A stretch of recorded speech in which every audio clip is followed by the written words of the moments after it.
Hello, this is the American Medical Association's COVID-19 update video and podcast. Today, we have a special update coming out of the recent ACIP meeting, that's CDC's Advisory Committee on Immunization Practices, including updated COVID vaccine recommendations, a vaccine safety update for kids 5 to 11, and what we know about Omicron. I'm joined today by Dr. Sandra Fryhofer, AMA's liaison to ACIP and a member of ACIP's COVID-19 vaccine work group. Dr. Fryhofer is also chair-elect of the AMA Board of Trustees. I'm Todd Unger, AMA's Chief Experience Officer in Chicago. Dr. Fryhofer, ACIP had an emergency meeting on December 16th. Can you tell us what was decided and why the hurry? Well, new data raises more safety concerns for Janssen's viral vector vaccine and risk of TTS, thrombosis with thrombocytopenia syndrome, a rare but deadly condition. The bottom line, mRNA COVID vaccines, the ones by Pfizer and Moderna, are now preferred over Janssen's viral vector vaccine. ACIP reviewed new safety data and made this preferential recommendation. It was endorsed by the CDC director just hours later and is now official CDC policy. A similar preference for mRNA vaccines is already in place in Canada. CDC's preference for mRNA vaccines applies to all authorized age groups and for both females and for males. FDA also expanded its TTS warning language to include both males and females across a wider age range. The highest reporting rate is for females aged 30 to 49, about 1 case per 100,000 doses administered. The warning also points out that 15% of TTS cases have been fatal. Well, let's dig into that just a little bit. How was the TTS warning identified and when was it first recognized? Well, the first warning was back in April 2021. A safety signal from VAERS, which is CDC's Vaccine Adverse Event Reporting System, revealed a curious and concerning combination. 6 females aged 18 to 48 with a rare type of blood clot, cerebral venous sinus thrombosis, aka CVST, in combination with thrombocytopenia, really low platelet counts. One of these patients had died. All 6 patients had received Janssen's single-dose viral vector COVID vaccine within the previous 2 weeks. Back then, the supply of mRNA vaccine was limited. ACIP continued to recommend Janssen vaccine for those 18 and older under an amended FDA EUA, emergency use authorization, with a warning about TTS. Women under 50 needed to be made aware of this risk and know that TTS had not been seen with any mRNA vaccines.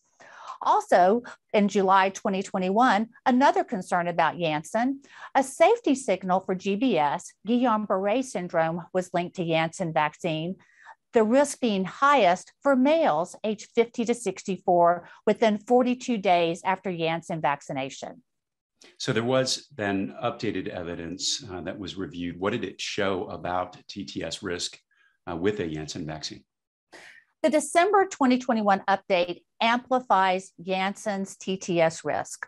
The case reporting rate is higher than previously presented. Initially, the concern was mainly for young women, those under 50.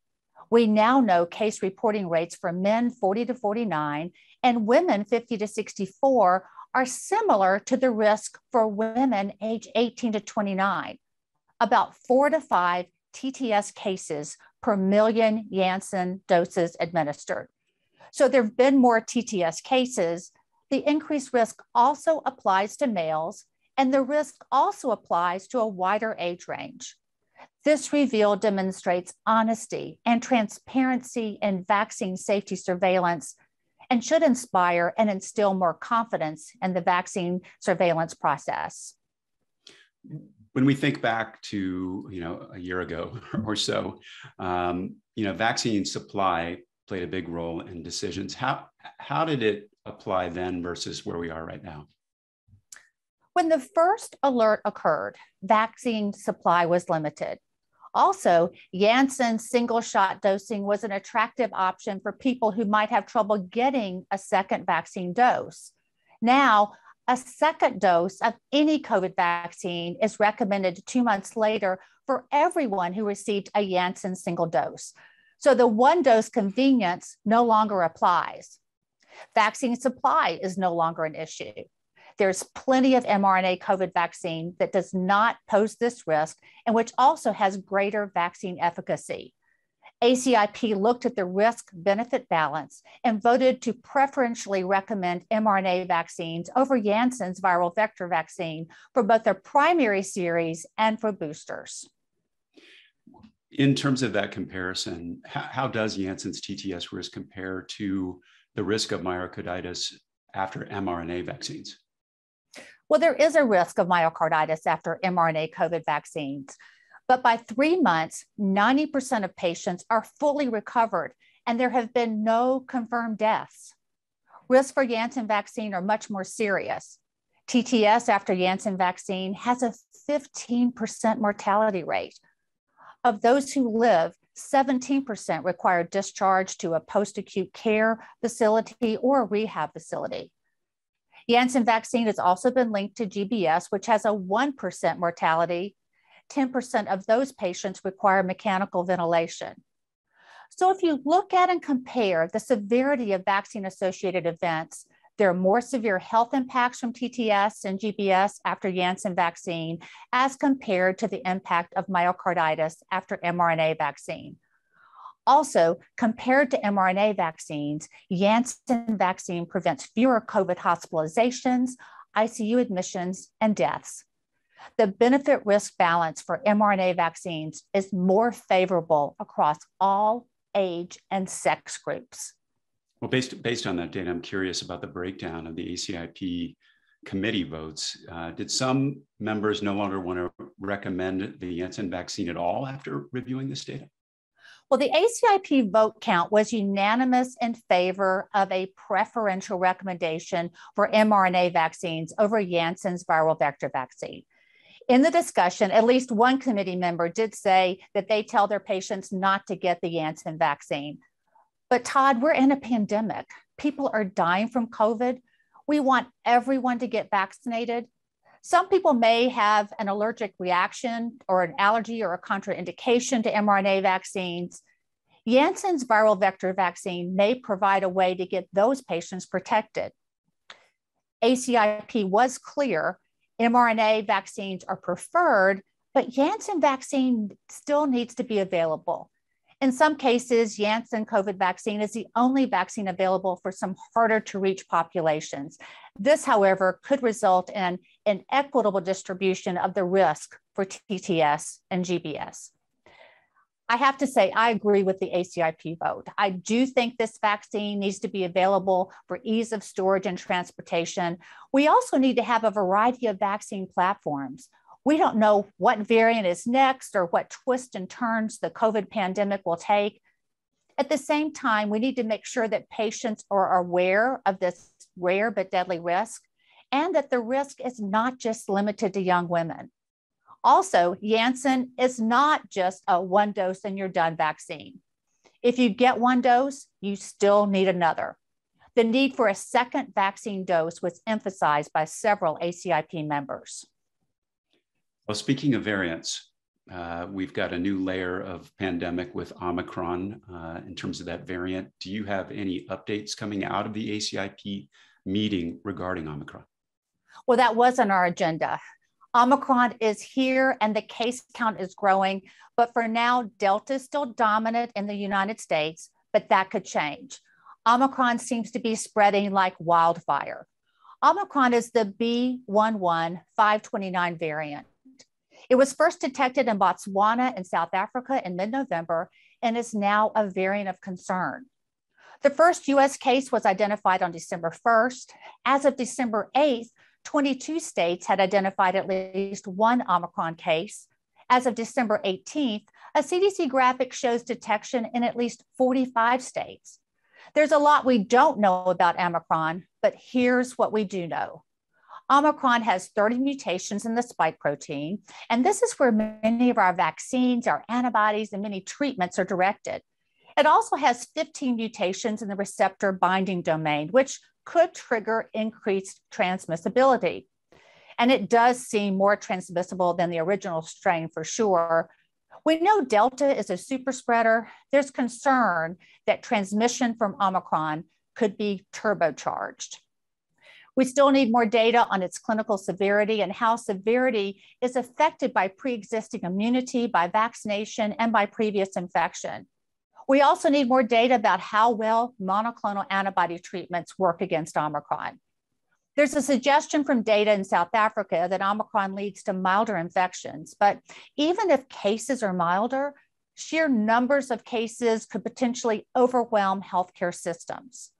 Now, this is all coming around the holidays when healthcare personnel really need a little time off to be with their families. Absolutely.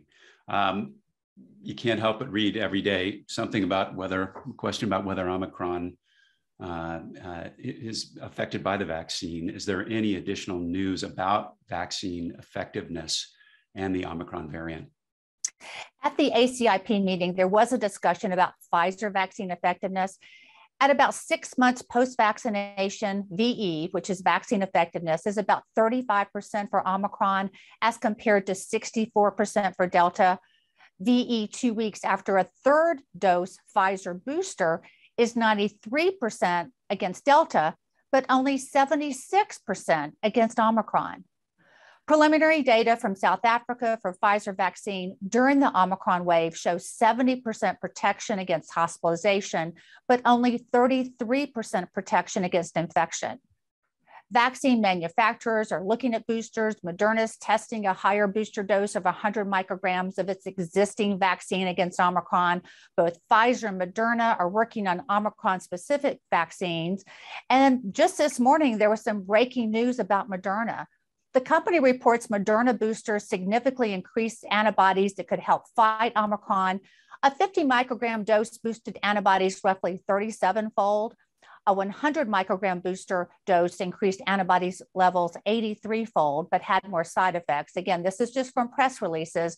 Moderna does say it's in the process of putting a manuscript together to post online. So stay tuned, and I look forward to reading that manuscript. Anything else on the horizon in terms of new treatments, new vaccines? Well, 2 new oral medications are being reviewed by FDA. Merck's molnupiravir, 4 pills twice a day for 5 days, started within 5 days after first symptoms, decreased the risk of hospitalization from COVID by 30%. A press release about Pfizer's Paxlovid claims an 89% reduction in hospitalization and death if started within 3 days of symptoms. Now, both of these medications are under review by FDA. There's some new vaccines in the pipeline. Sanofi GSK's recombinant adjuvanted COVID vaccine, which is a new vaccine platform, reports positive preliminary results as a COVID vaccine booster. A 9 to 43-fold increase in antibody titers was seen no matter which primary vaccine was received, so more to come about that. And finally, there's disappointing news about Pfizer's COVID vaccine for toddlers. A 3 microgram 2-dose series didn't work. They're now testing the addition of a 3rd dose booster in the 2 to 4-year-old trial and the trial for those 6 months to 2 years old. This delay means we won't have a vaccine for these little ones as soon as we had hoped. Now, remember that children aged 5 to 11 are given a lower kiddie dose version of 10 micrograms, which is 1/3 of the dose given to adults. The 10 microgram kiddie dose series works well in 5 to 11-year-olds. Has there been any safety update regarding kids in that 5 to 11-year-old group? We did hear a safety update at the ACIP meeting, and fortunately, there were no surprises. The most common adverse effects were the kinds of symptoms and the kinds of side effects that had been observed in the pre-authorization clinical trials. In VAERS, there were only 14 reports of myocarditis and more than 7 million doses administered. In VSD, which is CDC's vaccine safety data link, there were no reports of myocarditis. So very reassuring data. Any final thoughts as we head into the holidays this week? The COVID pandemic could get worse, and it could become a twindemic of Delta variant and the flu. The emergence of Omicron poses a triple threat. Symptoms of COVID and flu are similar. Masking, vaccination, and testing are so important. Once you've had a primary COVID vaccine series, please get boosted. Get your flu vaccination. You can get both COVID and flu shots at the same time if you need to. So far, COVID vaccines are remarkably effective against severe disease, hospitalization, and death. But understand, you can still get COVID even if you've been fully vaccinated and even if you've been previously infected. So that's why wearing masks is important for prevention, especially with the Omicron variant on the rise. If you have symptoms, get tested. PCR is the gold standard, but especially over the holidays, try to have some of those home tests available. Happy holidays, stay safe, get vaccinated, and get boosted. Dr. Fryhofer, thank you so much for the special update coming out of ACIP's meeting. On behalf of everyone here at the AMA, we'd like to wish you a safe and healthy holiday. Please take care, please get boosted, and see your doctor if anything happens. Thanks so much for watching. For resources on COVID-19, you can always go to ama-assn.org/COVID-19. Take care.